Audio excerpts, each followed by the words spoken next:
کے تعلقات کی چھوٹی چھوٹی جزیات اور مسائل کا حکم بھی بیان کرنے کا اہتمام کیا ہے۔ میاں بیوی کے درمیان چپقلش کا پہلا درجہ یہاں سے شروع ہوتا ہے کہ شوہر کو بیوی کی کوئی بات ناپسند ہو گئی، اس کا حل قرآن کریم نے یہ بتا دیا کہ جب ایک بات ناپسند ہو گئی تو تم یہ دیکھو کہ دوسری بات اس کے اندر پسندیدہ ہوگی، اور پھر بھی اگر شوہر یہ سمجھتا ہے کہ اس کے اندر بعض باتیں ایسی ہیں جو قابل برداشت نہیں بلکہ اصلاح کے لائق ہیں، اور ظاہری ہے کہ اس کو اس کہ مرد اس بات کو مکلف بنایا گیا ہے کہ اگر وہ بیوی میں کوئی بات قابل اصلاح اور بری دیکھے تو اس کی اصلاح کی فکر کرے، لیکن اس کی اصلاح کا طریقہ کیا ہونا چاہیے؟ قرآن کریم میں اللہ تعالیٰ فرماتے ہیں واللاتی تخافون نشوزہن فعظوہن واہجروہن فی المضاجع واضربوہن۔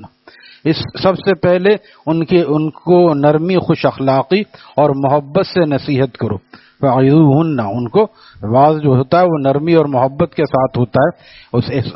خیر خواہی کے جذبے کے ساتھ ہوتا ہے، طریقے سے ان کو سمجھاؤ بھی، دیکھو یہ مجھے پسند نہیں ہے طریقہ، اور یہ اصلاح کا پہلا درجہ ہے۔ اگر نصیحت کے درجے کے ذریعے وہ باز آ جائیں تو بس اب آگے قدم نہ بڑھاؤ۔ اگر بات سمجھ میں آ گئی ان کے، وہ اکثر پڑھی لکھی ہوتی ہیں، سمجھدار ہوتی ہیں، تو ان کو یہ بات اچھے ماحول میں، لڑائی کے ماحول میں نہیں، لڑائی کے ماحول میں سمجھانے سے بات سمجھ میں نہیں آتی اور ضد پیدا ہوتی۔ اچھا جب ماحول ہو تو اس کو سمجھاؤ، واضح و نصیحت کا اثر نہ ہو تو پھر اصلاح کا دوسرا درجہ یہ کہ ان کے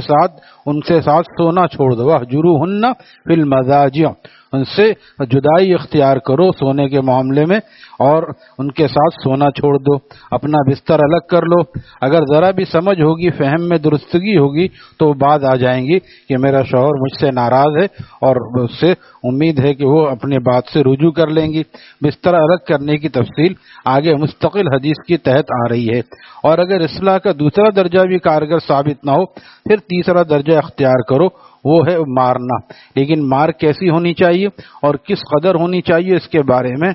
حجۃ الوداع کے موقع پر نبی کریم صلی اللہ علیہ وسلم نے امت کو جو آخری نصیحت فرمائی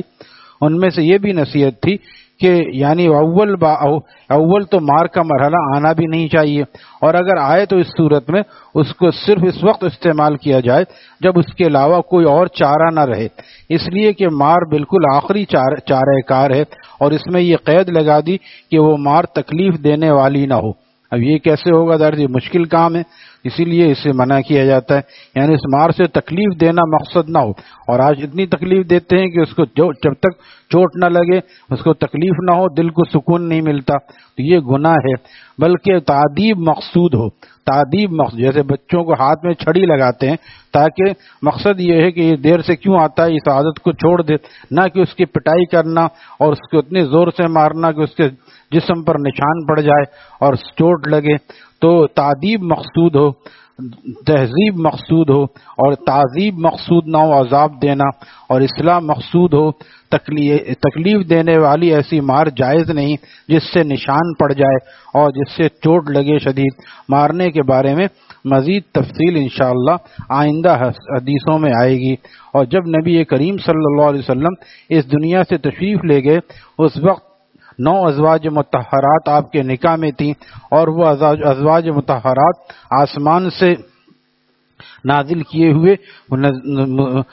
فرشتے نہیں تھے، اور اسی معاشرے کے افراد تھے، اور ان کے درمیان وہ باتیں بھی ہوا کرتی تھیں جو سوکنوں کے درمیان آپس میں ہوا کرتی ہیں، وہ مسائل بھی کھڑے ہوتے تھے جو بعض اوقات شوہر اور بیوی کے درمیان ہوتے ہیں۔ لیکن اما عائشہ صدیقہ رضی اللہ تعالی عنہا فرماتی ہیں کہ ساری عمر نہ صرف یہ کہ کسی خاتون پر آپ نے ہاتھ نہیں اٹھایا، بلکہ جب کبھی گھر کے اندر داخل ہوتے تو چہرے مبارک پر تبسم ہوتا، مسکراہٹ ہوتی، کبھی بھی آپ نے اپنی ازواج مطہرات پر ہاتھ نہیں اٹھایا۔ ہمارے شیخ و مرشد رحمہ اللہ تعالی نے فرمایا تھا کہ اجازت ہونا اور ہے، گنجائش کسی چیز میں، اور سنت ہونا اور ہے۔ تو یہ سنت کے بالکل خلاف ہے کہ بیویوں پر ہاتھ اٹھایا جائے، بلکہ ان کو آخری حد تک سمجھانے کی کوشش کی جائے، اور سب سے بڑا آدمی سنجیدہ ہو جائے اور ان کو دینی مجلسوں میں لے کر جائے. ہم لوگ اپنے مستورات کو دینی مجلسوں میں لے کر نہیں جاتے، پھر ان سے توقع رکھتے ہیں کہ وہ رابعہ بصریہ ہو جائیں،